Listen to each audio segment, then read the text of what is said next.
and welcome to Too Stupid to Live, a podcast that reviews romance novels $5 and under.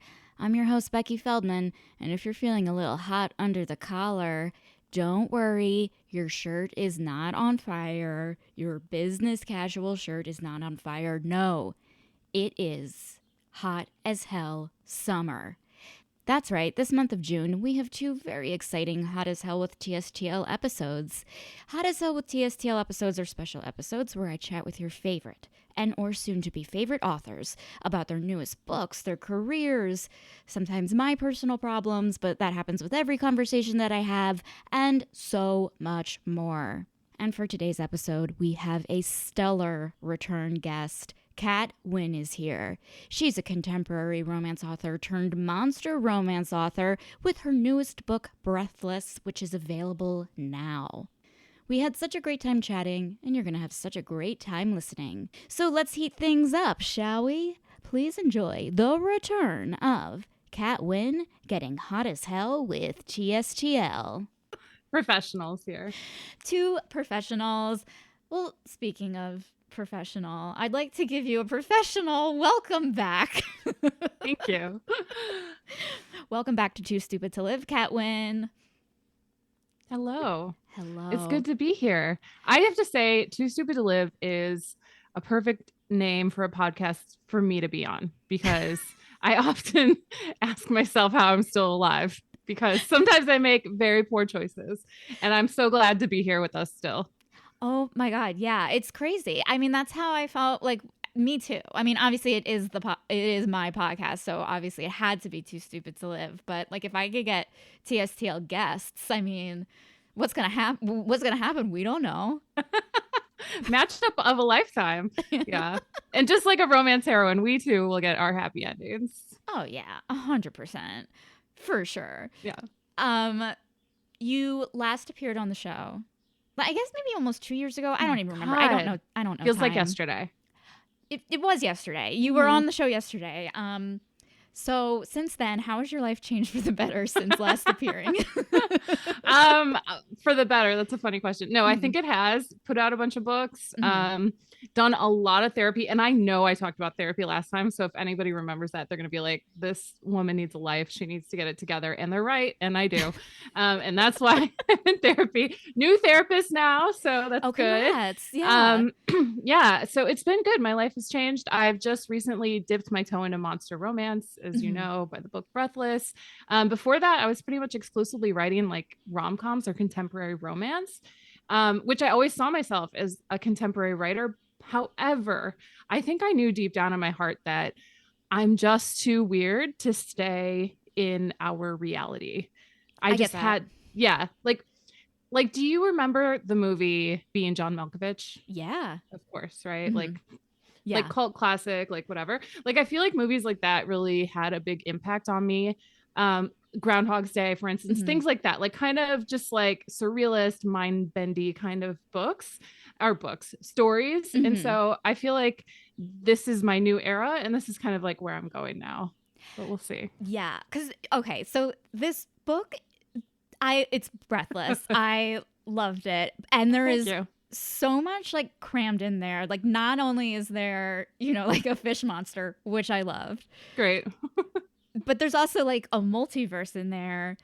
And it seems like that kind of feels very thematic with what you're talking about right now, of just like the multiverse. Yeah. Just like stepping out of the realm of possibilities that I would normally have to write under. And so Breathless was also categorized under sci-fi, which I'm not like a sci-fi. Like I was like, that's so shocking to me, because I get that it is sci-fi, but to me, it's more like surrealist, less than like, yes, there's like a multiverse aspect, which was very out of character for me. I was like, that's a weird thing for me to write, but also I am a weird person. And I think that the angle I came from was a little bit Matrix inspired, which is also sci-fi, but I think like, and I referenced the Matrix in the book, but it is also something else too. I don't know how to fully explain it. Like, it's not like just sci-fi. It's like it's just weird writing. Yeah, that you wasn't your intention to like write like I don't even know, sci-fi author, like Arthur C. Scott book or whatever. Yeah. I totally, but like, I will say, like, there is like a scientific explanations in there, like, and I know nothing about like aquariums, or like anything. So it's like when someone's writing it, like, I'm just like, well, they're the expert. This is sciencey to me as like a lay person. Yeah. That's the goal, right? Well, okay, here's the thing for me, and a lot of people might not like this, but for me as a writer, for the things I don't find interesting, I'm going to go easiest on that. So when I don't want to end up in the weeds of like quantum physics. I don't want to be like in the weeds of like, how does fiber cable optics like work, or you know what I mean? Like, how does the internet work? I don't want to get so far into that. I want to use it all as like a metaphor. I want to be at the high level of it, and I just want to touch it enough so that you believe me.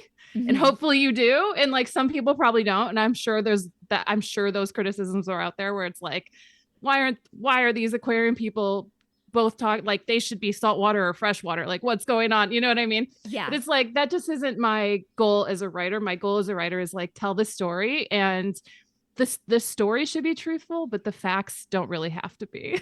100%. Yeah. It's so funny you mentioned that saltwater versus freshwater, because I worked on a kids show I wrote for it that took place in a pond, and like the creator was like very big on like saltwater fish versus freshwater fish, and we were like not allowed to bring saltwater fish. Well, because ponds are like are freshwater, right? And then but what about, can they, well, never mind. I was gonna be like, what about brackish water? Doesn't that get into ponds? But like, again, don't think that wasn't brought up. I had so many like random like aquarium like things just like that I like had bookmarked, because it's like, oh, we were allowed to bring in like a vampire monster fish, but like, God forbid we bring in a starfish or something. These are the rules I'm talking about. These are the rules that I understand. Yes, because when you are working outside of the realm of our reality, you control the rules. So it's like, yeah, vampire fish can come in, but starfish, that requires the salt to like survive. No, can't be in a pond with whatever else lives in a pond. A turtle? I don't know. What? I think turtles live in ponds. There are saltwater turtles too. Yeah, and there's like both sea turtles, both like saltwater and freshwater. Like, I think, I don't know. Yeah. I mean, right? And I should know, since I wrote an entire book about like people having aquariums. Right. Ask me how much I actually learned. I'll tell you what I actually did, and if someone's mad at me for not being like more judicious about the details, I would say that's fine. You're totally within your rights to be mad at me for anything I write. Like, I don't really care. It's none of my business. But the point is that like, I just don't think it's interesting for this story. It 100%. Might be interesting for another story, but not for this.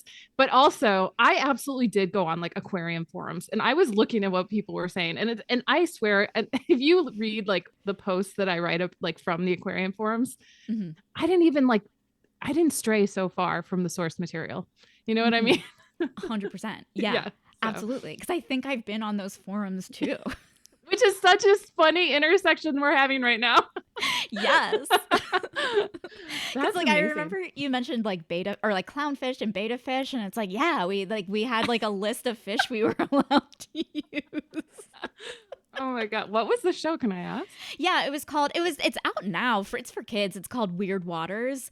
And it's like on like, it's now streaming, I think, on the Roku channel. Okay. Yeah, but this was like a while back, and that's so funny. I love it. That's amazing. The fish thing. I know. Yeah. So what made you like choose like an underwater setting? Because I think you had something in the book that like kind of struck me of like, this is kind of the story about like how it's like reverse Little Mermaid in a way if Prince Eric decided to become a fish for Ariel. And I'm just like curious about that theme, if that was like something that was like important to you when you first started writing the book. Yes. So I would call the whole book a metaphor. I think it works as like an extended analogy, which is why I think I didn't get so caught up in the weeds. And a lot of it is about,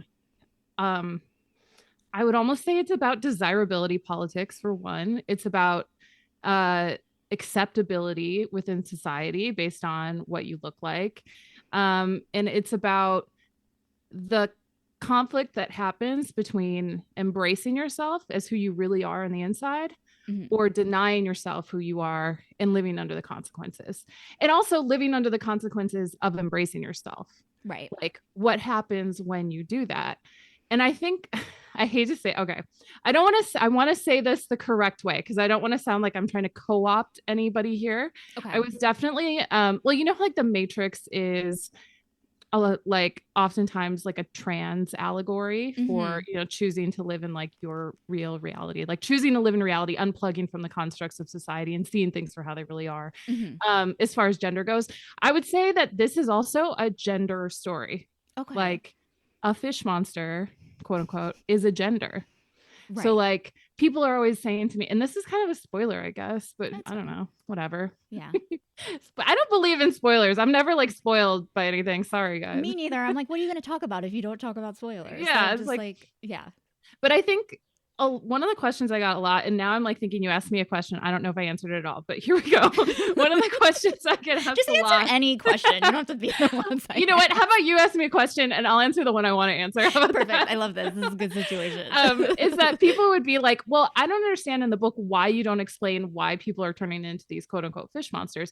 And it's because the answer is within the book, which is Jules says, why does everything have to be supernatural? Isn't being natural just like grotesque and weird and strange enough in this world? And that's not to say like, as for a trans allegory, that being trans is grotesque. That's not what I mean by that. I just mean that having a body is grotesque and weird, and it will forever change and become something else. And you have no control over that. Like not where you do have some control, but not a lot. Yeah. You can't fight that forever. Like our bodies are what they are. And also our brains are what they are. So I think ultimately, when people are turning, the reason there's no like explanation for why people are turning into fish monsters is because it's like, that's your gender. Is there an explanation for what your gender is? Right. Do I need to like tell you? And I feel like an asshole kind of like talking this out like out loud, because it was so clear to me when I wrote it. And then when people were like, I don't understand, like I need like whatever, blah, blah, blah. And I was like, there is no explanation. It's not a freak weird thing. It's a normal thing that happened.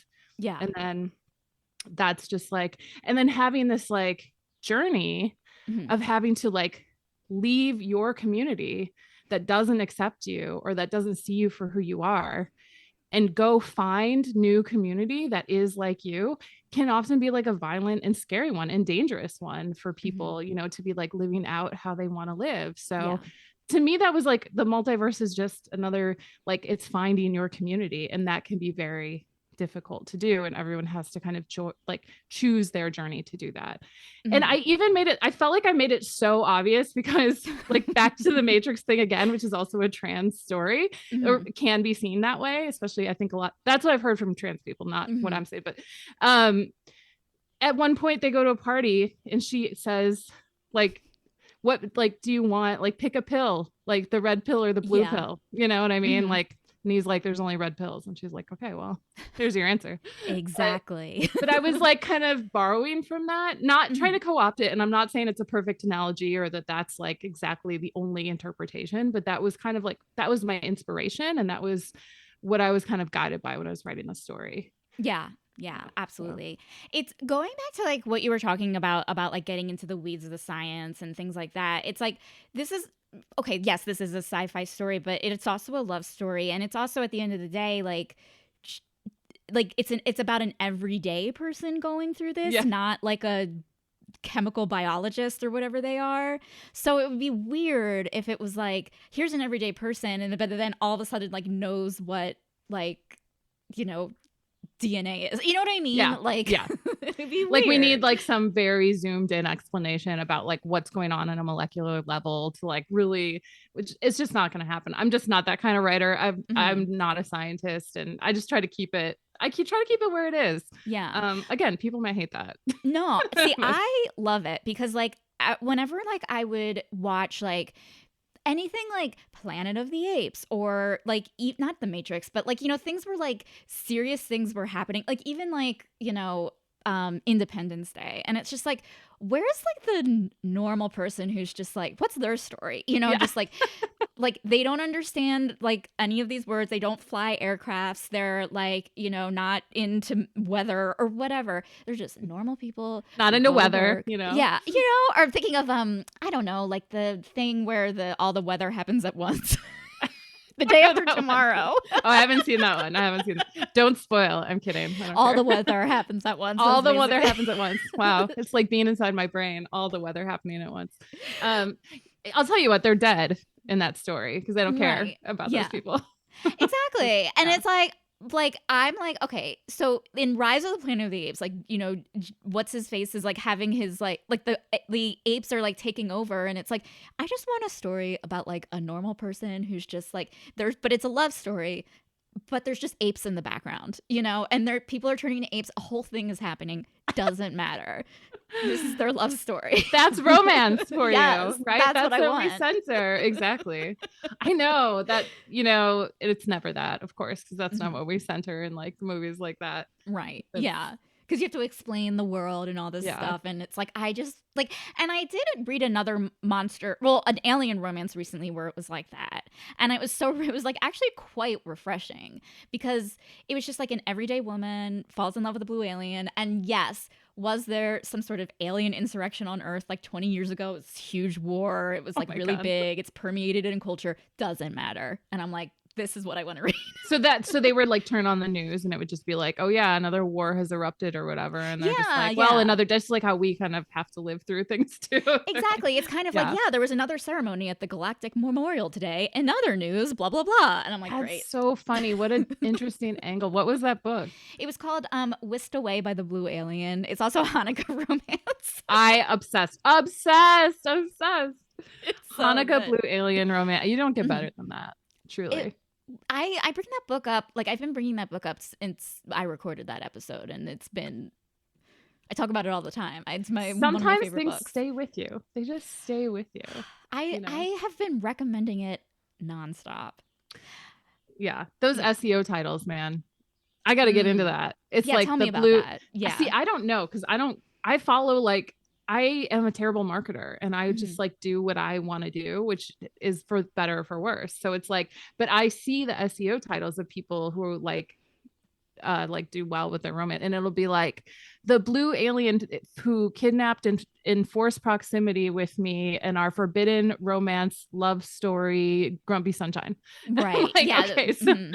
So your title's like 100 words long, but it just like has every category at Amazon that you could possibly hit, which I just find it's a really interesting way that marketing has marketing is always influenced, but specifically algorithms are influencing how we write, you know, like what our titles look like, what they come up like. It's just interesting. And I don't follow any of that. So. Do you think but are you feeling pressure to do so like with your next book? Yeah, I am, but I still won't. So like, I don't. Yeah. I'm forever who I am. I can't help it. I wish I was. It's always a struggle, right? Like it's always, especially as a creative, like, you know, as a creative, especially if you're writing for like TV, I'm sure it's like, there's like a real struggle between like your inner creativity and like what you have to produce for people to consume. Yeah. And I think at this point, because, you know, I'm an author, I'm writing, and I independently published Breathless. I think I just want to do what I want to do at this point. And I will accept the consequences of that, much like the lessons in my books. Sure. I'll accept those consequences. Don't worry. I'll still be fucking pissed when things don't go my way. And I'll cry myself to sleep or whatever when I feel bad. But you were expecting it. So there you go. You had your tissues ready. I get it. I know. So it's just like, I just have to be, and I don't know. Do you feel like that sometimes about like what you want to create versus, Yeah. I mean, it's kind of gotten to the point where it's like, depending on the thing, like, for example, the fish show, you know, I feel like with like kids shows, it's like, you do what the person in charge wants in a way. Yeah. And then like, it's not that you don't have like creative control, but like you have much less creative control than like you do with your books, where you have this whole world, all the characters, you make up whatever you want. Like this is like all of these parameters, and it kind of gets to the point where it's like my brain is more like, oh, let me just service the story instead of servicing my creative muse or whatever. Which is creative in itself, I do think. Yeah. It's definitely like I do enjoy like there's a challenge there of like, can I write something that I like with all of these rules? And yeah, the answer is no, I'm just kidding. The answer is I still cry about it to this day about one note that I got. The answer is I have a deep shame towards it. The answer is I'm unemployed right now, so if anyone. Wait, did you get when you get notes back about the script? So, okay, I don't really understand how the writers' room work. Is it usually like one writer writes the main script and then everyone else kind of like punches in and you trade off on that? Or yeah, well, it actually depends. And I've only been on 2 shows, and so I feel like I don't know that much compared to people who are like, and 2 kids shows, which I think is a lot different. But like, basically, like you kind of together, come up with ideas. Everyone pitches on ideas for episodes, and then you write an outline, and then you write the script, and then with like both the outline and the script, like you'll bring it to the group and they'll punch up ideas and stuff, and then usually that your final script which is taken to the head writer will then take it to like the showrunner and then the producers and then all of the other people that have like a say so in these like kids things that just point out like, oh, maybe they shouldn't play with sticks because that'll encourage kids to like hit each other with sticks. It's like all of these very specific like things I didn't even think about, just not having kids. I don't think it's that. It's just making me think too, as you're describing it, because I don't know that much about it, is like how like the industry of making entertainment is bad by these hierarchies. Like they just are like, so like they're just going to strip you away of like every single bit of freedom that you might have to produce something that's so sanitized. Not that it's not good, because like good stuff still gets produced, but it's like, what could be, I guess we'll never know. And that's why, like, and I don't think this is the best idea that people should have. And again, I'm unemployed, so it's really not working.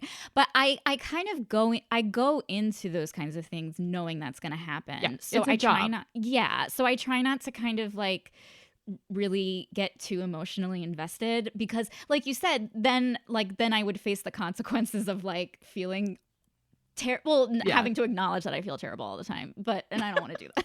No, I think there's absolutely no shame to it. And like, just like with anything, like with you have to write an academic paper. I don't see how it's like so different from that, where it's like, you must produce this thing under these guidelines. I mean, same with writing romance. It's like, yes, if I'm independently publishing something, I have to like, I can do a lot more, but I still have to follow the rules of the genre. Like I can't just do whatever I want. I can't like kill off the main character in the middle and give a new love interest. I think I'd be like crucified for that. And I respect it. I respect that. Well, it's like, do you ever feel constrained by like the rules of romance of HEA, all of the stuff that, the stuff.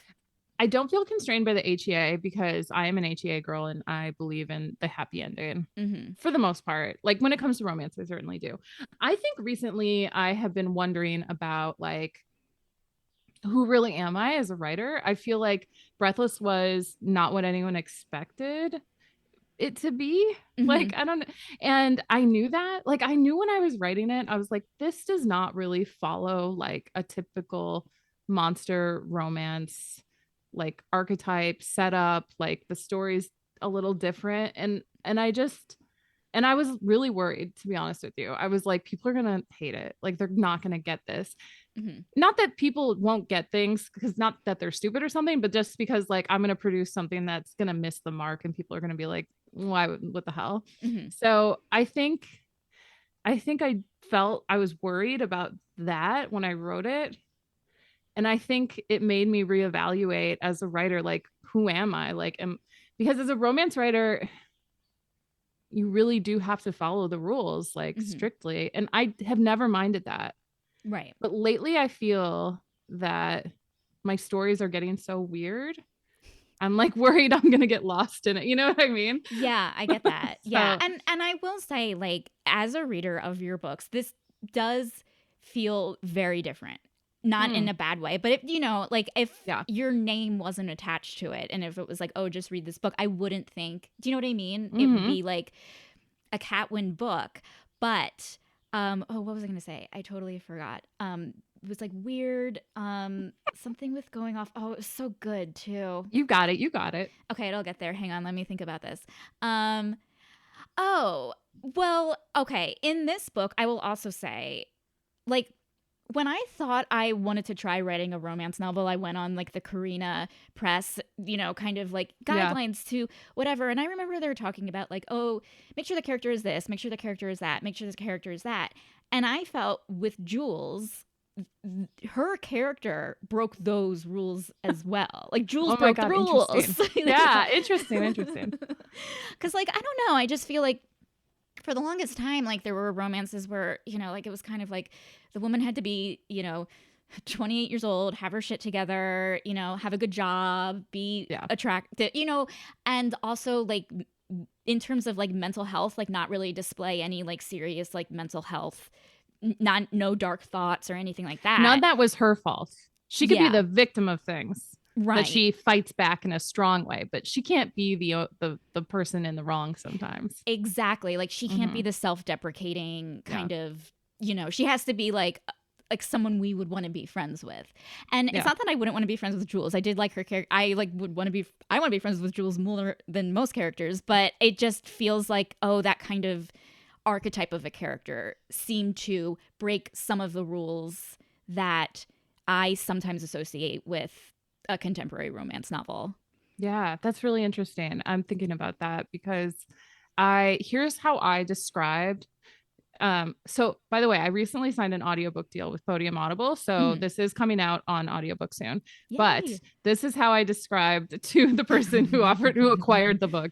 I said it's Shape of Water meets My Year of Rest and Relaxation with a little Ice Planet Barbarian. So the character in My Year of Rest and Relaxation, I don't know if you read that one. I never read it. Yeah. Oh my God. Okay. Her whole goal in the book is to sleep for an entire year. That's all she wants to do. That's like what she's aiming to do, right? And she's this beautiful, tall, thin, blonde, model-esque looking woman who has been given everything in life, and her apartment is beautiful. It's in New York, whatever. And she is miserable. Like she's miserable, and her insides are like dirty. She's like a filthy, dirty like person, right? Like she's just not, but like no one sees her that way on the outside, and because they don't see her that way, she gets treated in this like certain way, and she just like continues to kind of like fold inside of herself. And she's not a good character. Like she's not a character that you're like, wow, I like her. Right. But she was so compelling to me that I was like, I need to do a character exactly like that. Like I was like, and this is, by the way, I did not rip off the character. I just like thought, what if I took a character like that and I placed them in this story? And of course, my characters turned out very different from the character in My Year of Rest and Relaxation. But I think she wasn't a romance novel character. She was just like a very troubled woman in a story. And I was like, I saw that it worked there. And I also saw like how deeply I related to her, because I too would like to sleep for an entire year sometimes. Like, I understand so deeply this like desire to just be like asleep. Right. And like, that's, if you go to sleep, like you're not facing your reality. And that was like my inspiration for Jules. It wasn't about like, do I make her likable? It didn't even cross my mind, quite honestly. And probably none of my characters are likable. Like, I don't even know what that word means. I don't know what that word means. I know, me neither. In fact, read my reviews and you will see many people do not like her.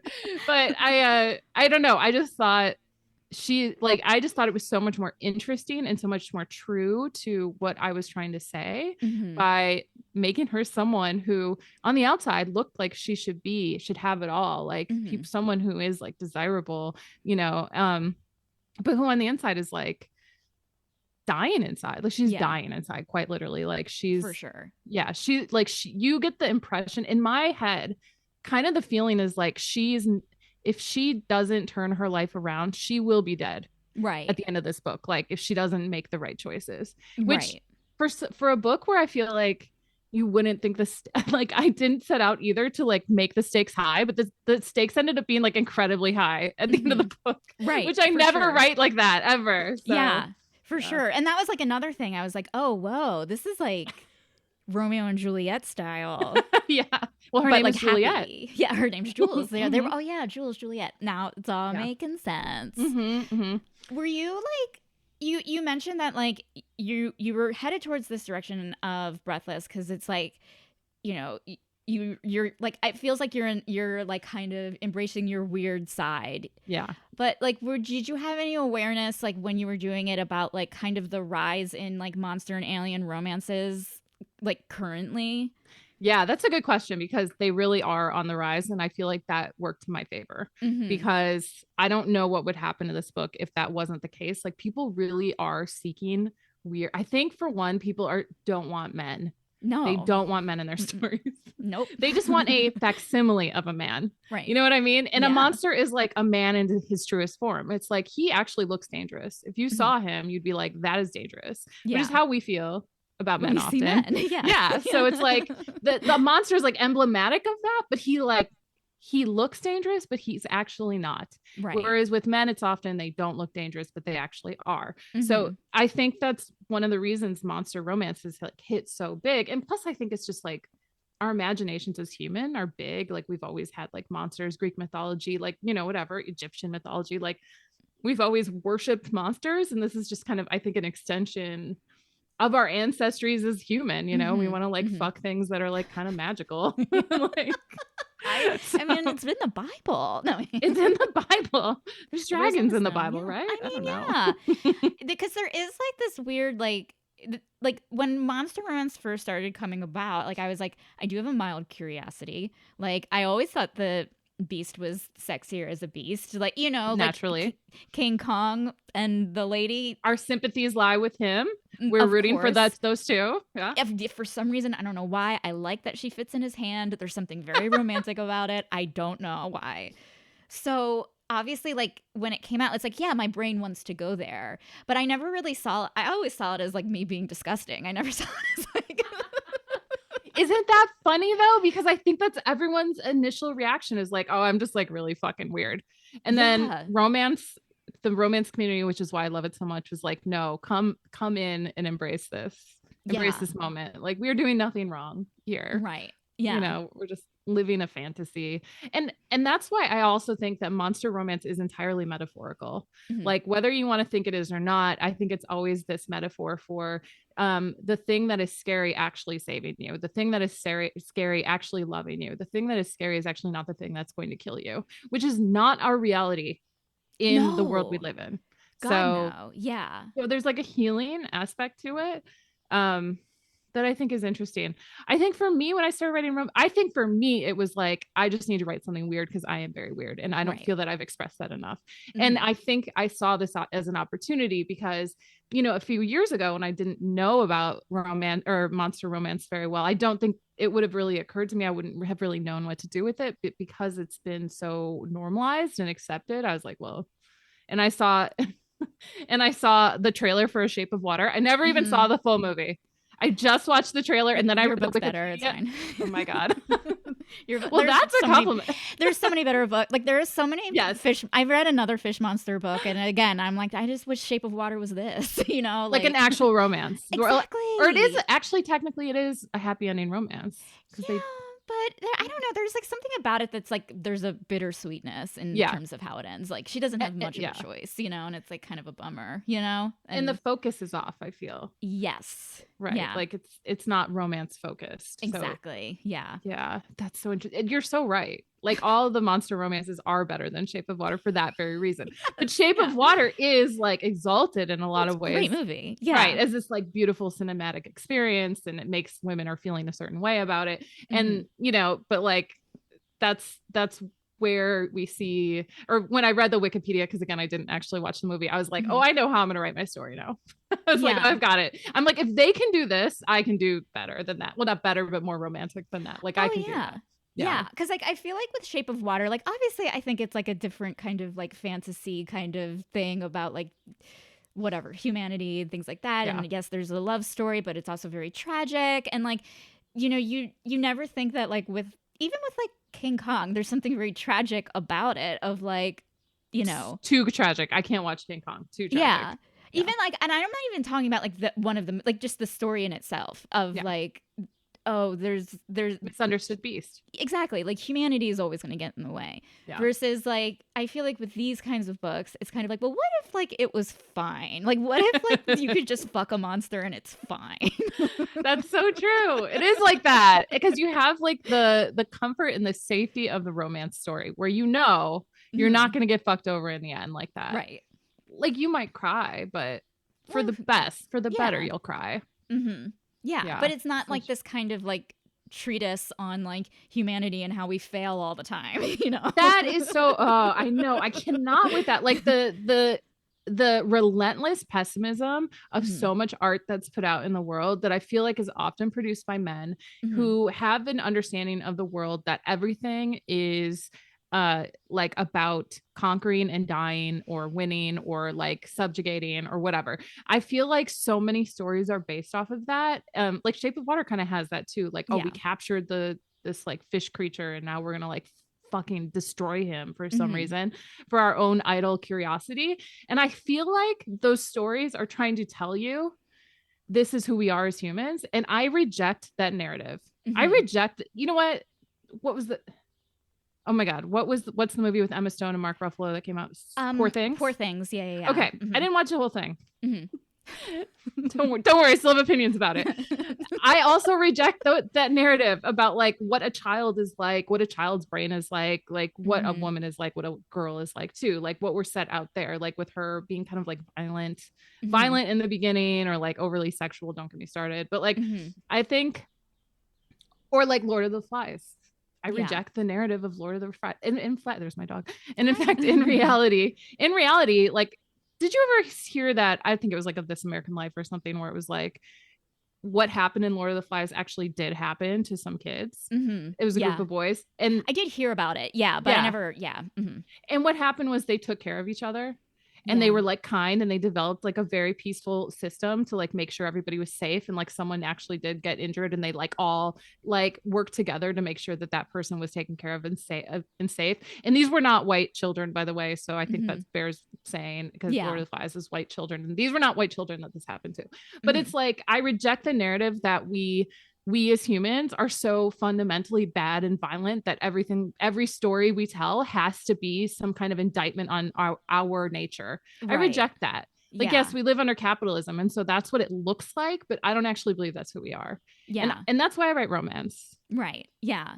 Well, and it's also, but I mean, I think the people like who are writing those stories are the ones getting the opportunities to write those stories. True. So true. Yeah. And so it's like, okay, you're going to reflect yourself. Like, oh, should there be more? Like, why can't like Breathless be adapted into a rom-com, right? With Emma Stone and Mark Ruffalo as a fish monster? Yeah, right. Let's do it. Hollywood, I know you want it. Like, there is a person out there who like it does the makeup and prosthetics. They're just waiting for a movie like this. Waiting for it. They want to make a hot fish. They already did it once. They can do it again. Oh my God, yes. Yeah. No, it's so true. They are the ones getting the opportunities. And not only do they get the opportunities, but when they create things, they're taken more seriously. So yeah. And that's another thing is that like I feel like romance as a genre, I mean, I'm saying kind of the bare minimum here is like it's always going to be compared against those things, it feels like, which is why even if you don't even subscribe to any sort of criticism, even if you don't read, you know, people can still look down upon it just based on like the overall conversation that people have. And people really reveal themselves. Like I have a group of college friends who like we're all still very close and we keep in, you know, that kind of group of college friends.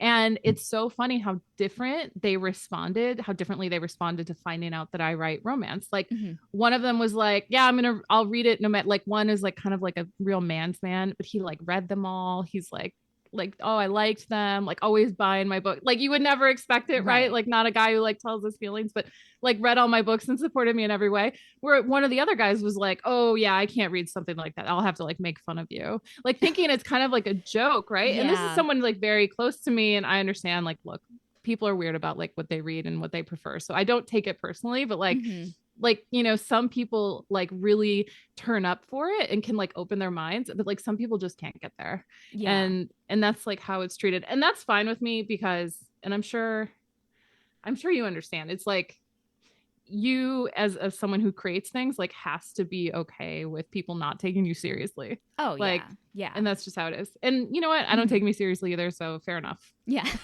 So joke's on you. Joke's on you. We're on the same side. Yeah. As you were like working on this, was there any like specific monster series or alien series that you like kind of used to inspire like God. As you were writing this? Or were you just like, I'm going to go in? No, this is bad. I am ashamed of this.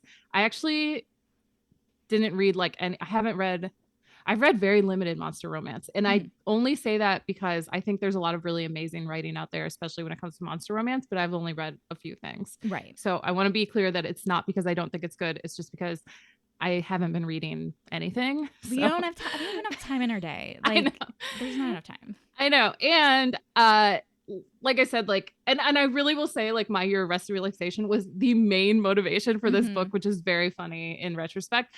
But the biggest part about my motivations for writing this were, I would say, like pure frantic ADHD energy, because I wrote this book during a time where I had decided that I had to write 6,000 words every single day. So, which that's a lot. 25 pages. Yes. Yeah, that's like day. Insane. Like not even full-time authors do that. And I know that, and I'm not. Okay, one other person does, but like I'm like not a author writer at all, and I know that that's like it's an a lot. Insane amount. Yeah, I know it's a lot, and so I really took all the like energy I have that's usually used for like fucking around. Yeah, I was like, I'm gonna take my fucking around energy, right? Because I've got that in excess, right? And just for a while, I'm gonna focus it on only writing. And when I say only writing, I mean it only takes me 3 hours to write 6,000 words. Wow. But here's why. And I have to take a break in between because it's like, it's taxing. Like, I'm sure not everyone feels this way. I'm sure there are writers who can do this, no sweat. I am not that writer. So I would do 10 minutes on writing nonstop, just like not even using the delete button, just like going forward, just pushing myself. 5 minutes off, 10 minutes on, 5 minutes off. I'm sure people have done that method before. I mean, I was like cranking it out. I could do like 500 words in 15 minutes. I was going right. Wow. So I did that for like probably 7 weeks, and I wrote like 4 books at that time. Oh my God. And Breathless was one of them. Wow. Yeah. So I wrote it in 13 days, which when people are like, I've gotten the criticism that it was like rushed and too short. And I'm like, yeah, it was. That's a point. So sorry. I don't know what to tell you. Better than being too long, I guess. Yeah. Are you still doing that? Like, are you still doing like 10 minutes on, 5 minutes off? I'm trying to get back into it, but I can't. But I've noticed that my capacity for writing has like really increased. So if you ever want to try this as like an exercise, see how long you can do it, like see what you can produce, because like the whole thing is like, you know, the saying, it's like you just can't judge what you're producing, you just have to go with everything. You have to be like, nothing's bad that I make, and I can't judge it, I just need to get the words out, whatever they are. So I haven't been able to like get back into that fully because it like really exhausted me, and like releasing a book is exhausting.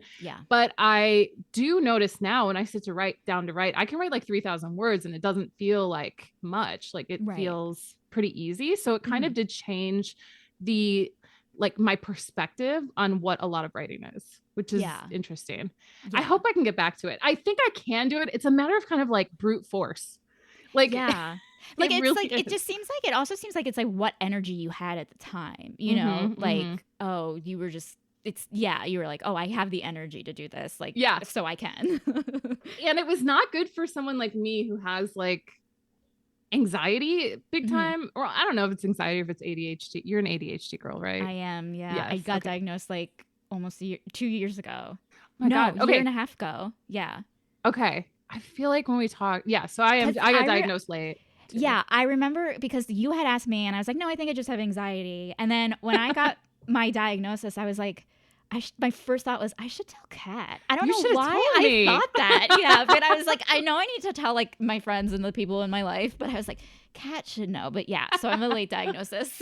I feel you. I feel for you, and I understand. It explains so much. It makes life different for sure. Yeah. And I think what happened to me, again, if you're going to try to like increase your output in this particular way, was that it controlled my very existence. So like I would close my eyes and I'd be like dreaming about what I was going to write. Like, so that's fine for someone like me who is already like very hyperfixated on things. But if you are not someone who, actually, I should take it back. Maybe that wouldn't happen to anyone else, but like a particular kind of ADHD person. So yeah, that's my warning. But it's like, it's also like, I mean, again, I didn't think I had it for the first 38 years of my life. And so like, you know, I thought like, oh, it just sounds like you're really excited about something. People get excited about things. It's human. I just like things. Yeah. Like, what do you mean? I just like things, but only one thing and all the time. Like until I don't like it at all. And then like, I can't look at it anymore. Exactly. Yeah. That's interesting. Do you feel like you've made any changes in your life from... meds. There's that. That's a huge change. Yeah. Yeah. It's also, I'm still kind of like figuring it all out. Like is a lot like, I don't know. Like I felt like when it first happened, I felt like, what's my personality? I felt like my whole identity like blew up in a dumpster fire. And I was like was going through a bunch of like on fire parts of my personality trying to figure out like, do I salvage this or not? Like it was really kind of brought me for a huge loop. Like, you know, I think that's the phrase. Yeah. I was like, what am I? How did you see yourself before as like how you do now? A brat. I thought I was an anxious brat, you know, and like just thinking, and then a lot of it is like going back to like, you know, they ask you like childhood shit. And I just thought like, oh yeah, I always like just assumed like, hey, I was a huge brat as a child. Like I was loud, whiny, all this stuff, you know, whatever. No such thing. Yeah, of course not. But of course you internalize that. Yeah, exactly. So I was just like kind of living my life as like, yeah, just I was one of those kids, and then like all of a sudden it's like it all makes sense, and you know, and it was just, it's a weird like you have to forgive yourself a little bit kind of process. Yes. Oh my God, every day. In fact, like you said, you were like kind of a whiny brat as a kid, but I identified as gifted child to loser pipeline, where I was like, I had all the potential. I was like this little prodigy child, and that became like so much of my identity. And then like as an adult, I just fucking fell apart. Like can't get my life together for anything. Like just had to have people like come and save me all the time. And in fact, that is what my husband is. He is a straight like, he is Prince Eric. No, Prince Eric wasn't. That's not a good example. He does like he's so like high functioning, like executive high functioning, that he's just like always taking care of like everything for me, like buying me new shoes so I don't walk in like shoes with holes in them, like up to that point, right? And I had always seen myself as just like a failure. I was like, why can't I just like be like an adult like everyone else? And because I can't. Yeah. I mean, I feel that way too. And I don't even have a Prince Eric or, you know, like, but like, and most people I would say don't. And like, I wouldn't, you know what I mean? Like I would just like by chance happen to have somebody who I'm lucky for that. But I mean, I think in my life, like, you know, I have family close by who like kind of remind me to like, you know, pay my taxes. Dude, make sure you pay your taxes every year. Oh, every year. Oh, okay. Every single year. You must do that. No, that is like ADHD hell, unless you're like really into accounting. Yeah, and it's like I wish, because then then I would have a job and my life would be together, you know? Right? Yeah. Like I totally understand, like you, like the idea, like I feel like, oh, have I lived up to my full potential all of these years? I don't think, just looking at my level of success versus my peer, you know. Yeah, which is an insane comparison. It's insane. Yeah. Especially because you've done something that I think almost nobody gets a chance to do, which is work on a TV show as a writer. That's like such a rare opportunity that people like dream about and like work their whole lives towards. So even like having that opportunity, I think is like such a big deal. But then it's like, well, if I look at the writers on The Office, I don't have that, like, or whatever. I know. Well, yeah. I mean, I do that literally every day. I'm like, they're still working. They have like their houses in the cool part of Los Angeles, you know, and like they're taking their kids and wearing like their, you know, cool Banana Republic outfits. Exactly. Yeah. And I'm just like, cool. Like we were in the same improv 101 class together, and I was okay. Well, fuck them. Fuck them. They're all my great friends. I love them. Like they're all great. Yeah, but it's like, and also I think like opportunities don't just stop, and like your creativity doesn't just stop. Like it's so weird how we have like these timelines. I didn't even start writing until I was like, I mean, I'd always been a writer and written stuff, but I didn't actually try to start writing until I was like 37. I Wow. think. Like, yeah. because the year I wrote Partner Track, my debut novel, was like the year I published. That was like the first book I'd ever written, and and now, yeah, if you like look back at how far you've come, it's like, wow, I'm like a whole different person than I was when I started. So. Oh yeah, I mean, like now you're a full-time writer, you know, Yeah, and but you my have husband's rich. yeah, but you have a brand, you know, like Yeah. you have I've done like something. it's not just like, oh, you uploaded a book to Amazon Prime or whatever and then moved on with your life. Like you have Which is a also business. fine. That's also fine too, but like you Yeah. do have a business. Like you do have, you know, you're in the business of being an author. Right. Which is full time, which is crazy to me how people really know how to run their businesses. I do not. I do have a PA who's like amazing, and I like attribute any success I have to her. Yeah. But like, yeah, it's really hard. I think it's a hard business, and it's a hard business. And it's also like what people say about, like it's not like the writing is only like 10% of that. That's also true. And I'm sure that's true in like your industry as well, where it's like, it's just about doing the business, about like networking. Yeah. Like getting people to notice you, which is so hard. Which I hate it. Yeah. I fucking hate it. I do not want to be noticed like that. Did that kind of challenge come as a surprise to you when you were like, I'm going to publish, I'm going to, you know, start, it's like, oh, I got to do social media and all this other shit too. I think, well, like obviously we're millennials, so I think we cut our teeth on social media. So that part wasn't like new, but I'd only ever known social media as a way to interact with my friends, like people I already knew. And I had never tried to run like some kind of public like Instagram account or anything like that. So I think I didn't understand how out there you had to be, because I'm just not an out there person like that. Like I tend to like hold things a little bit closer to my chest, but also so only recently have I really been like, I think, opening up in a more public way, which I don't even know if that makes sense, but it's, you know what I mean? You have to almost like publicly make yourself vulnerable. And I don't have like a huge following or anything like that, but it is getting bigger and bigger. And I've noticed like I'm growing and growing. And I think with the next book in this series, I think I'll see another surge maybe after this one.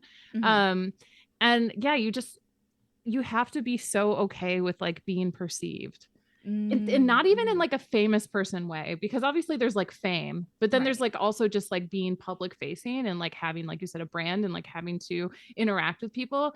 And I think I'm okay with that. I'm okay with being perceived now. I think I could be better about it. Like I don't particularly like to put my face out there for some reason. Like it makes me feel, I don't know. Do you feel weird about that? Like putting your face? I feel strange about it.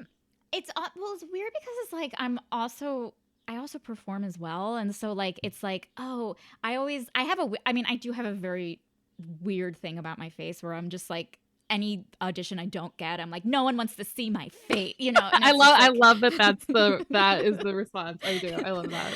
Or like if it's like, oh, that I was like, you know, was cut out of something, and I'm like, that's because the editor hated my face, you know. Wow. But it's so I have a weird thing, but going back to what you're saying of like, oh, it is weird. Like, I don't think I put enough attention into how I'm like cultivating or curating my kind of online presence. Like it definitely is like shit compared to, I think, people who do this. A lot of people. Yeah.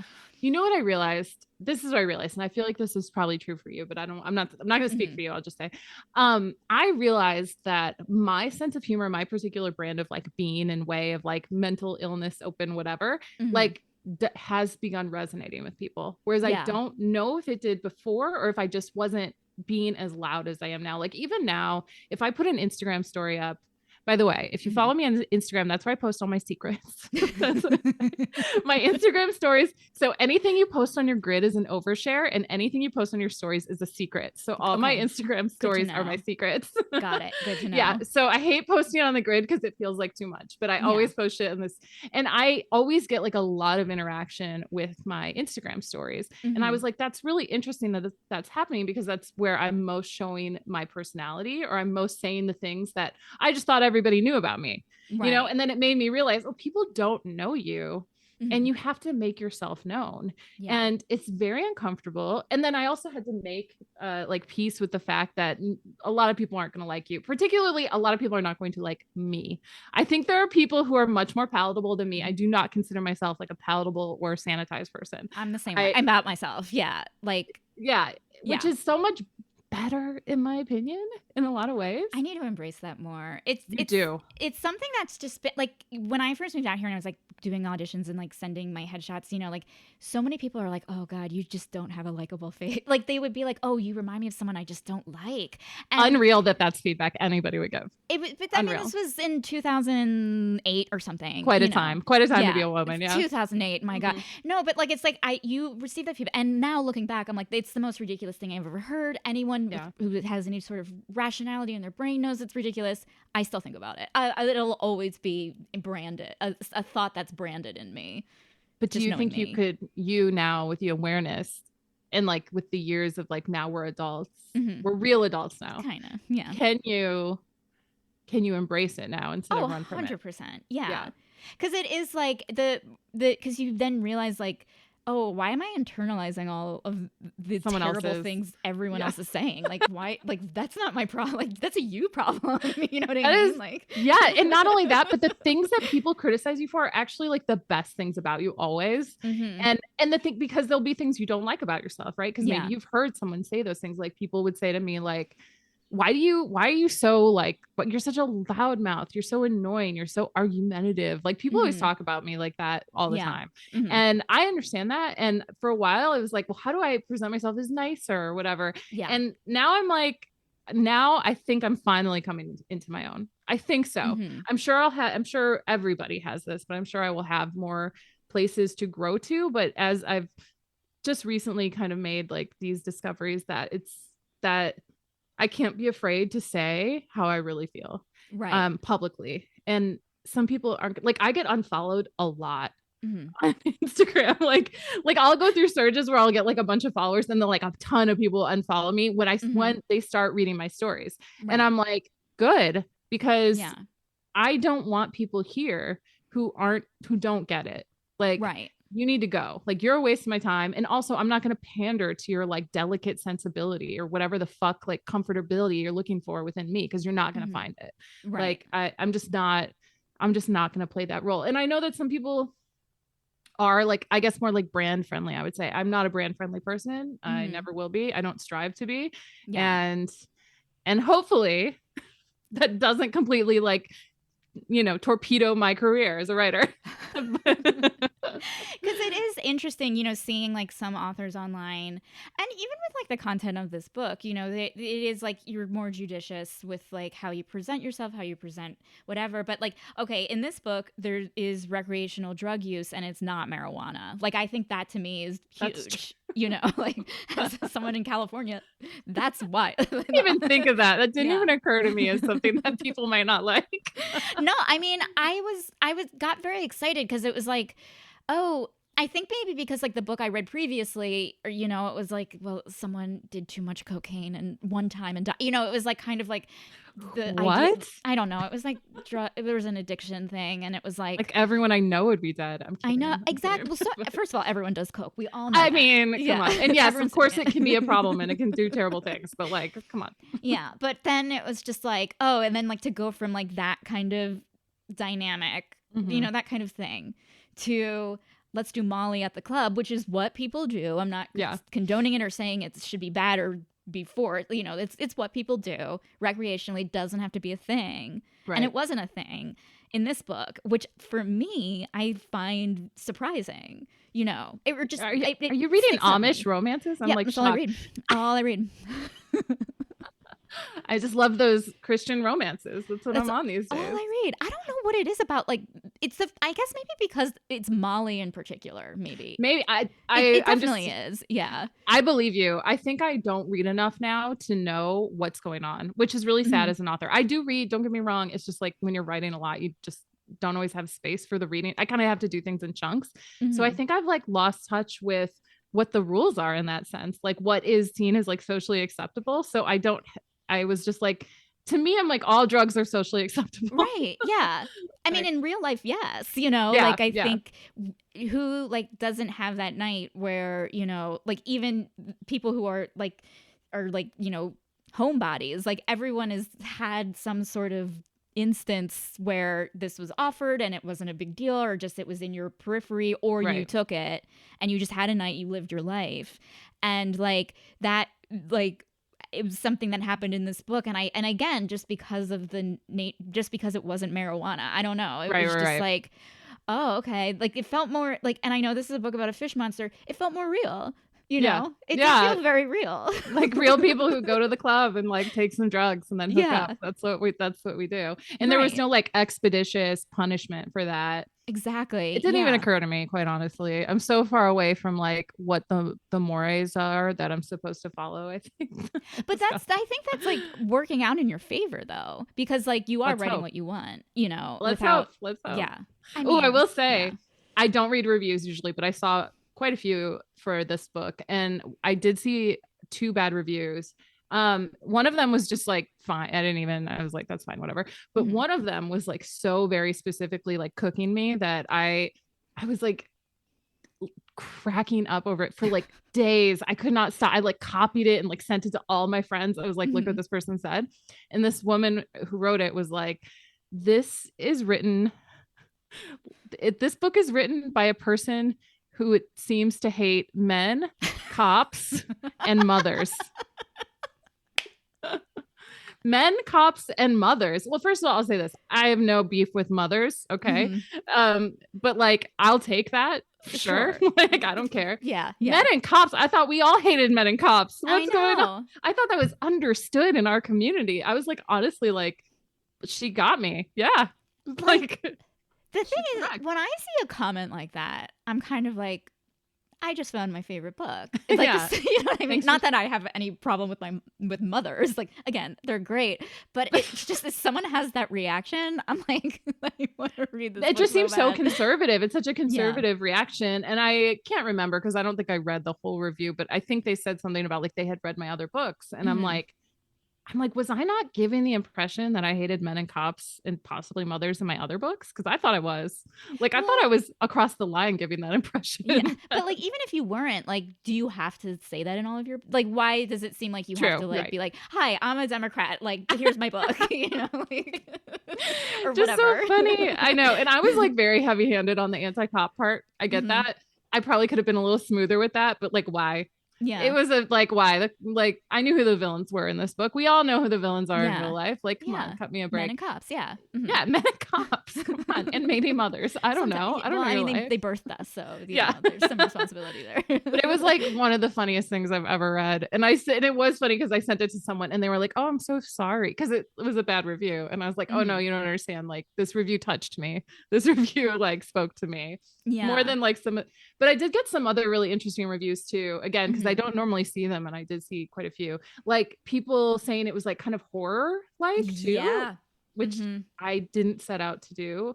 Did you felt like horror with it? I did feel a little hoary when she goes into his apartment for the first time. Oh. Because it was like empty and there was a tank. I don't know. Like there, and also, and I will say that was a fun horror, but I will say, like, you know, her back to cops, like her neighbor, you know, who that made me uncomfortable. Like that is a thing that made me uncomfortable and kind of turned it into, like, there was a while where it felt like, oh, this feels like a thriller romance. Like it's like because she's in her apartment all the time, right? Yeah. She's with herself and her mind all the time. And it did kind of like remind me of like The Woman in the Window, but then it's like, oh, but she falls in love with a hot fish guy, so it's great.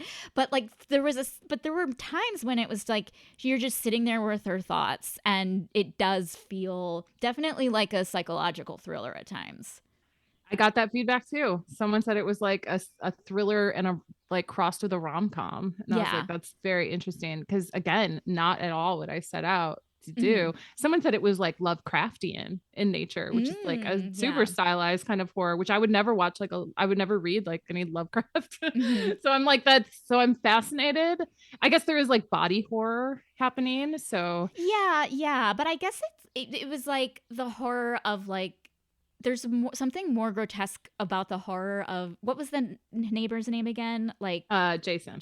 Like Jason, there was something that like he was the most grotesque character in the book for me. And like, you know, just her having to avoid him every day, like that is a level of horror that like I, you know, would rather watch someone chop their arm off, you know. Like, but it's funny because that horror specifically, I feel like is so common with women, with me, like avoiding certain people in my neighborhood because like an old man said like sexually harassing things to me once, and so now I can never see him again if I can help it, but we live next to each other or whatever. I do think it's funny too that you say that. I'm fascinated by it because I actually wrote that character Jason as who would be in a cop romance, the love character. He would be the main character because he was like the protector, like in a cop romance of like, I gotta protect her. And he's like hot, like he's like conventionally hot in the book, but she fucking hates him. She's like, I can't stand this guy, and she sees him as a danger, and he is, because all cops are a danger to women. And so the woman was right who wrote the review. So like so I'm like, yeah, but in someone else's romance, like this man is which I don't read cop romances, but like this man is like he's the main character. He's the guy. Absolutely. Like the things that he does, it would be like valiant. But then sometimes, you know, like when I like first got into romantic suspense, you know, that was kind of like my first favorite of my subgenre. And, you know, like, and I would devour them. I loved them. But then like, you know, I would read the reviews, you know, and agree. Yeah, he does look really insane. Like he is a stalker. Like in real life, if people were doing the shit that like cops were doing in cop romances, it's like all of them should be in jail. Like, they should all be, of course. And sometimes I feel like that's okay. Like when we're well, not sometimes. Okay, I feel like the fantasy of like the romance is always fine. Like again, I don't read cop romance. Obviously, I don't read military romance. That's just like morally, I don't read billionaire romance. Okay. I have a lot of like lines I just can't see past. Everyone does though. Like I have things that I don't read. Well, depending. I don't know. Right. And that's not to say like I fault people for like reading what I do think cop romances, they walk a fine line real pretty, but like, so I don't read those things, but like, my good friend who's also a writer, SJ Tilly, we always talk about how like red flag in real life is like good romance guy in a book. Exactly. And we're okay with that. And like, I think there are like lines that you shouldn't cross. I think it's good to be mindful, but I do think that like, yes, we can understand it sometimes. I mean, romance is the neighbor of horror. They're right next to each other. One little turn in anything romance will become horror. Which I accidentally did, I guess. No, I don't know if I accidentally did it, but I guess I did it on purpose, but I didn't realize I was doing it. Yeah. I mean, you know, like there's like, what was that movie? Like the Babadook, and like, you know, people that people are in love with that. Something like that. Oh, I don't know that one. I know the name. Yeah, but it was like, it's kind of like this, like a queer icon, like romantic icon that monster is or something. I might be the wrong, I'll think about it later. Or I'll figure it out later.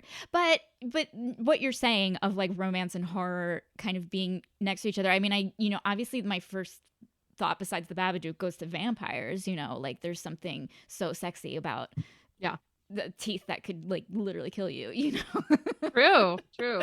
Also just like the whole like consuming the other person. Like I just want to like, I want to inhale you. I want you like in my bloodstream, like whatever. That also like another one I always think of, not related to vampires, but You, for instance. Yes. Like that's like Joe is a romance character in a dark romance. Absolutely. Can't tell me differently. Yeah. People would love to have a character like Joe in their life. He is the worst person ever. Yeah. No, he's genuinely bad. Like, psychopath. And although You doesn't count as romance because there are not happy endings, he generally murders the women he falls in. He's like for sure a serial killer psychopath, but sure. Yeah. He's a close romantic lead. But like, yeah, when people act like, oh my God, I can't believe you all love him. Like everyone's like getting this faux outrage about people loving Joe from You. I'm like, are you serious? He checks off every box. Yeah. Every single box. So come on. Like absolutely. Well, like going back to billionaire romance, like I feel like, you know, over the summer when there were all like the strikes happening, and just seeing like billionaires in real life, and then there's billionaires in romance novels, and romance novel billionaires are as non-existent as vampires in real life. Like none of them are they are so different, you know. And I'm just like, oh, maybe like it kind of like helped me to kind of go back and like think about the billionaire romances that I've read, and I'm like, oh yeah, I said like he was a dick, but like, you know, Ted Sarandos, that's the real, you know what I mean, or whoever, but like he's a real bad billionaire. And like we have good billionaires and bad billionaires. Yeah. And you feel like you've shifted on billionaire romance? Is that what you're saying? Kind of, sort of. It depends. Like obviously it depends on the character. Like I will never like Christian Grey as a character. I'll never like him. But sweetheart, are you kidding? That great guy. But I read what was it? It was like a 16 million ways to break up with you, or something million ways that I hate about you. And it was really cute.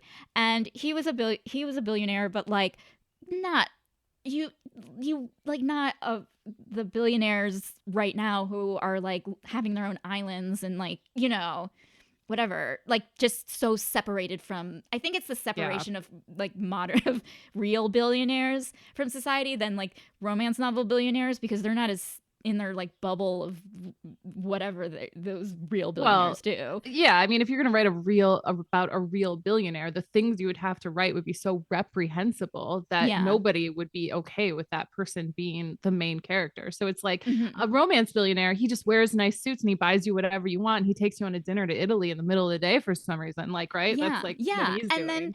Then there's also like, oh, they're like, give him a raise, give him a raise, give him a, you know, and I'm like, yeah, or he's a philanthropist. Like, I love it. I fucking hate give them all raises. It's like, give them all raises except for the child slave labor out in like another country I'm using to produce these cheap parts of whatever product. Fair, but what if it's an in-house technology? Then he's not a billionaire. But in romance world he is, and it's like cool. It's like, oh, I invented an app. I have $5 trillion. And now I'm a billionaire, because that's exactly what happens. It's like, oh, like during the day they like walk around in their scruffed sneakers and go to the mall and pretend to be normal. Like, and then they give like a little kid, like they buy him all his toys that he wanted that his mother couldn't afford. And it's like, hey, the mother could afford those toys if you paid your fucking taxes. How about that? For that billionaire. How about that? Yeah. How about all the mothers could afford their toys for their kids then? Yeah. See, I can't let it go. I can't suspend the disbelief. I get it, because it's like when I read something, but like back to the app thing, if a billionaire invented an app and it's like something like Uber or Lyft, and it's like, well, okay, you have a bunch of people working freelance for you. Like, are they getting the protections that they need? Which, you know, like I'll think about that too. Right. For sure. But then just like, I think I read that one billionaire book and I was like, okay, I don't have to think about that. I mean, I might, but if a billionaire book can get me to not think about that stuff, like, good on the writer, you know? Yeah. Yeah. But then you're like, then why is it a billionaire just for marketing then? So you can say this is a billionaire romance, which, you know, whatever, do what you got to do. Do what you want to do. Yeah. Yeah. Is it a billionaire? Like, what's the point, I guess? Actually, no, I lied. I had read. Yeah. Cressley Cole wrote like the Players. The Masters series. What the hell was that one called? And they're like all billionaires in that. And I did read that. Yeah. But that was also like, they were bad. I don't know. No, I mean, the books are good, but the characters were like. But like, I think what you're getting at is like, oh, this book could easily be written. He didn't have to be a billionaire. Yeah. Like, kind of circling back to like the SEO thing of like, maybe, you know, oh, there's that keyword it in sells there, the book. you know? Yeah. And that's fine too. And like, I don't want to act like I'm some kind of moral standard or like I have some ideological perfection when it comes to like what I choose to consume. But at this point, I just don't enjoy it. Like, I don't enjoy. And I mean, there's plenty and there's just so much out there that I don't feel like it doesn't like hinder my reading anyway. No, although I do make an ethical choice. It is an ethical choice at the end of the day, like what you're going to consume and what you're not going to consume. That for sure is true, including things that I write, like, you know what I mean? Like, yeah. So I don't think we should write cop romances. I'm just saying, I don't think we should do it. It's a weird, like, there's sometimes like just depending on current events, and then you'll like see a book come out, you know, on your Twitter or something, and it's just like it's weird timing, you know. It's like, I don't know, like sometimes like during the, you know, George Floyd thing, when like the cop romance authors that I would follow on Facebook, let's say, would like post something for their cop romance novel, and then like the person you went to college with would be posting something on like civil justice. It's like, this is very weird. Like, this is a very weird time. And that's like that is the like two sides of that's two sides of social media. I feel like you're always going to see those two things just side by side. You're going to scroll and you're going to see like this and that at the same time. And also it's just, I think like in 2020, when that happened with George Floyd, that was like a turning point for a lot of people. I think for me, I mean, not obviously, like many people have known that cops are bad for a very long time, but for many like white people, I think that was an awakening. So when I think about cop romance and I think about the events that happened in 2020 and are still happening and happen all the time, it really does like confirm for me that I can never read a cop romance, that I just can't do it. Also, domestic violence rates with cops are extremely high, and I find that to be like something I just cannot overlook. Wait, I know I'm like bringing down the podcast a great deal here. This is fine. I'm loving this conversation. So I'm just not, but those are my lines, and I'm sure I would find other lines technically. I just think we have room for other things. Maybe let's move on. I agree. From that kind of writing. Like, why do we, I don't need a man in a uniform like that. He could be a UPS driver. How about that? Ooh. No, USPS. Yeah. UPS has a union. They're fine. Yeah. USPS. Okay. I mean, sometimes a male guy walking around with his like sack, and I'm just little like, shorts. Hey, man, and then they'll just walk right by me, and then like, they got those muscly legs. They're good looking. They get it. Probably like, in LA they are. I don't think they are around here where I am. Oh, no. I mean, if they're on their feet, because I feel like in here, like in LA, like they'll park on the corner and then just like walk kind of down the street. So it's like they're getting their steps in. And I think maybe because of that, they're just like, their calf muscles are hardcore. But they're also auditioning like later on in the day. Yeah, no, we're also going out for the same part as like cheeseburger person at like for a McDonald's commercial. Yeah. Which is not what it looks like around here over on the East Coast in the South. Yeah. I love that. More mailman romances. Bring it back. I'm happy to see it. Yeah. Monsters, mailman. Monsters as mailman. Oh my God. Who's going to write the orc that delivered my mail? Who's going to write that? Someone. The orc that delivered my mail and my baby. That would be my dream book. Like, you're into orcs, right? I love orcs. Yeah. Okay. I do like the Finley Fen universe. It's so, again, disgusting, but the jizz stuff, right? That's like the main style with the orcs. Okay. They are like you know, like those like soft serve machines of just, it's so disgusting, and I think about it all the time. Like, that's my hyperfixation is just orc jizz. Like, and it's one of those things where in like IRL you're like, that would be disgusting, like I would never want to see that, but it's like for some reason on the page totally different. And that's again why I think reading is all metaphorical and symbolic, because it's like it becomes this like symbol of something else in our mind when we're reading it, as opposed to if we were actually confronted with it in real life. Yeah. Although don't get me wrong, some people maybe would still be into that. I don't know. I would hate to be any of the heroines in real life in those books. Like, I will say that aloud. Anyone who's listening who is like, do I want to date Becky? Don't act like one of those orcs. Don't be an orc. Don't be an orc. Please. They just have a constant UTI. Exactly. Yeah. And it's like, you know, your rubies and your orc mountain are not going to solve that one, sir. Like, oh my God. That's how you know someone's like deep in the orc lore. That's like how you know right there. Yeah. I mean, it's just like all of like the little things that are like taken care of. Like, they do have like a really good like midwife and a doctor at Orc Mountain. And it's like all the big... Yeah. The healthcare at Orc Mountain is like really good. I am all for that. Like, I'm behind that 100%. Props to the writers of all of the orc, our orc our orc books. Whatever. Yeah. I am not a writer that could write an orc book. That why not? Why is that?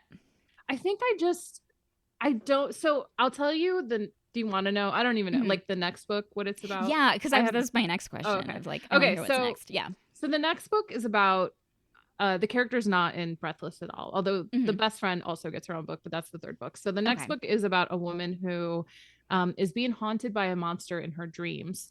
And so she decides to not go to sleep. So she spends all her time like roaming the streets at night and just like slowly losing touch with reality, because she doesn't, every time she falls asleep, this monster is chasing after her. So that's the premise of this story. So it's pretty dark, I would say. Again, it feels like a thriller. It does feels feel like a like horror movie. Yeah, it does, but it won't But be sexy. question mark. I don't know. But like the orc stuff, I feel like it's like more fantasy bent in a way, like kind of paranormal, whereas I don't even think I'm writing paranormal. I don't think it is, in the sense that the characters are not of like this world, but like I think that my stories just are not, I don't know, they're not like paranormal fantasy feeling, although like a lot of people said that they were. But like the orc stuff is always like very fantasy. I feel like very much like there are mountains, like someone's got an apron on, like, you know what I mean? Yeah. Like that. And it's like a lot of world building in that sense. And I just don't, maybe someday, maybe I just don't have the skill for that as a writer right now. I mean, I like very much admire people who can write that kind of stuff. So. Well, not to spoil the ending of Breathless, but I will. You know, go ahead. The world that they get to in the end is very fantastical. It is. Yeah. And that was hard for me to write. I loved it. I was like, I want to see something take place here. Like, this sounds great. That's what a few people have said. And maybe I will someday. They're like, I would love to see this world. And for me, I was just like, no, it's just a metaphor. They found their community. Right. Yeah. And so like, that's not so weird to me. I'm like, oh, it's just when you find people who are like yourself. And also I liked how it was like a fluid place. Like people were not just one, they might be one way and then change again, you know? Yeah. I mean, if I were a better writer, maybe when I improve as a writer, I will be able to revisit that and make something like worthy of it, you know, that people would actually want. Right. I don't know if I have it in me like that right now. We'll see. Well, as a fan, I think you do. Oh, you're nice. Yeah. Okay. So tell us where we can find you, all of like the social, like we were talking about social, but like tell us where we can find you, you know. You can find me on most platforms at Cat Wynn Author. That's CATWYNN author. You can find me on Instagram. You can find me on TikTok, although I only post stuff about my dogs on TikTok. Sorry, but you can still follow me there. There are sometimes writing things on there. And you can also follow my podcast I have called Tall, Dark, and Fictional that I host with SJ Tilley. And I think that's it. You can go to my website. Oh, my Substack. Yeah. Do you have a Substack? I don't know. You should do one. Okay. Think about it. Just think I'll think about it. But tell us about your Substack. it's just catwinauthor.substack.com or whichever Substack.com. I don't know. Cat Wynn Author. That's where you can find me. So anyway, cool. Thank you. My God. Thank you for coming back on the show for Tall, Dark, and Aquatic, dare I say? It's actually like kind of white-ish. He's like tall, scaly, and aquatic. Yeah. Creepy, scaly, aquatic. Yes, of course. Thank you so much for having me again. It was a great time. If you enjoyed today's episode of Hot as Hell with TSTL, consider leaving a review on Apple Podcasts. And if you didn't enjoy it, why are you still even listening? For links to Kat's books and website, check out the show notes or visit the episode page at tstlpodcast.com. Too Stupid to Live is part of the Frolic Podcast Network and Culture Media. Thank you so much for listening and have a great rest of your day.